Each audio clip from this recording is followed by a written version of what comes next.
முடிச்சாச்சு, நேரம் பார்த்தாச்சு, இருமணம் ஒன்றாகும் நன்னாளுதான். மாலை போட்டதும் விசேஷம் ஆரம்பம், தாம்பூலத்தில் நம்ம வம்சாதான்.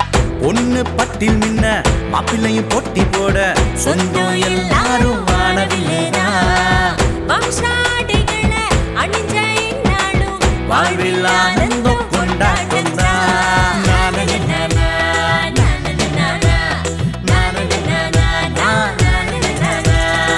கெட்டி மேடம் அடிச்சாச்சு, தாலிய கட்டியாச்சு, குடும்பத்தில் ஒரு தராவம் சாவும் ஆயாச்சு. மனசு நிறைவாச்சு, நினைவில் நின்னாச்சு, என்றும் வம்சாலம் ஓடுதா. மனம் நிறையும் விழாக்களுக்கு மனதில் நிற்கும் ஆடைகள். வம்சா ஆடைகளின் மகாராஜா, காந்திஜி ரோடு, மயிலாடுதுறை.